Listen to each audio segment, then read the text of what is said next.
भव्याय मौलिवर्याय परिपूताय वाग्मिने योगप्रभा समेताय श्रीमद्विघ्नसे नमः. சென்னைக்கு ஒரு 10 கிலோமீட்டர் தொலைவிலே திருவொற்றியூர் அடுத்த காலடிப்பேட்டை என்ற ஒரு ஊர் இருக்கின்றது.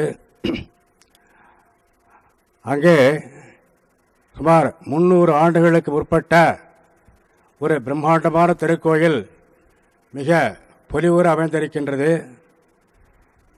ஏறக்குறைய இதே அளவுக்கு அந்த கோயில் அமைந்திருக்கும். பார்ப்பதற்கு மிகவும் அழகாகவும் வசீகரமாகவும், பேருந்திலே சென்றால் கூட அந்த கோயில் பார்வைக்கு தெரியக்கூடிய அளவிலே மிக அற்புதமாக அமைந்திருக்கின்றது. அந்த கோயிலுடைய வரலாற்றை மிக சுருக்கமாக தெரிய ஆசைப்படுகிறேன்.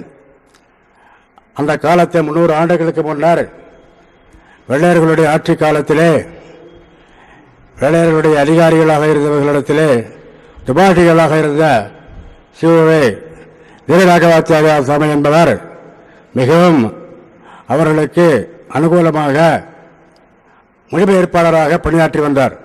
ஆங்கில அதிகாரிகளிடத்திலே தமிழை ஆங்கிலத்திலும் ஆங்கில தமிழிலுமாக பணியாற்றி வந்தார். அவர் காலடிப்பேட்டை வகித்த காரணத்தால் அவர் வரதராஜருடைய வரதராஜர் மேலே மிகுந்த பக்தி ஈடுபாடு கொண்டவர்.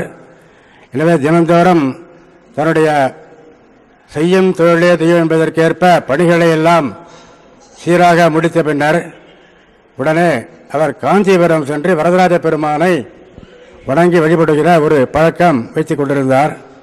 இதை தொடர்ந்து நடந்து பெற்றுக் கொண்டவர்கள் ஒரு நாள் அவர் வருவதற்கு சற்று நேரமாகிவிட்டது.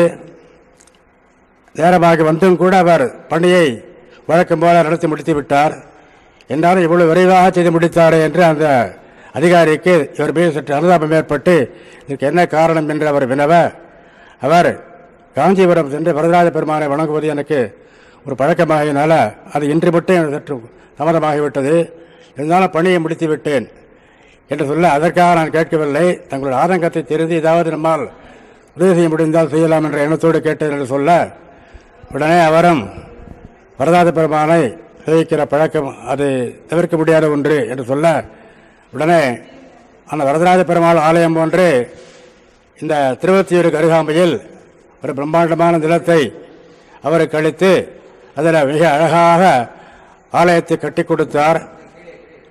அப்படியே அவருடைய வரம் சற்று உத்தவர் விக்கிரகம் குறைபாடாக இருந்த காரணத்தினாலே காஞ்சிபுரம் சென்று அங்கே எழுந்தள்ளிருக்கிற வரதராஜ பெருமானுக்கு அடுத்தபடியாக எழுந்தள்ளிருக்கிற திவ்ய தேசமாகிய பவளவண்ண பெருமாள் உற்சவரை காஞ்சிபுரத்தில் என்றும் எழுந்தருளப் பண்ணி அந்த உற்சவ விக்கிரகத்தை இங்கே காலடிப்பேட்டையில் கொண்டு வைக்கும்படியான அந்த அளவுக்கு விவகாரம் செய்தார் அந்த கெல்லத்துறை என்பவர்.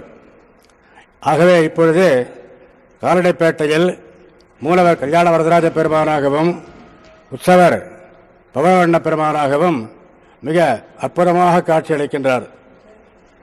திவ்யதேச எம்பெருமானுக்கு நிகராக அந்த பெருமார்கள் தேவசாதிப்பார்கள். சன்னதியும் மிக அற்புதமாக இருக்கின்றது.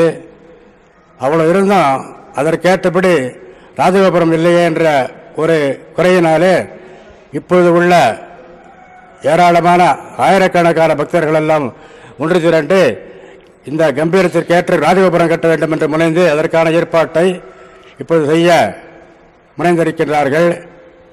முக்கியமான மிக பழமையான திருத்தலங்களை எல்லாம் தொகுத்து ஒரு புத்தகமாக வெளியிட்டிருக்கின்றார்கள்.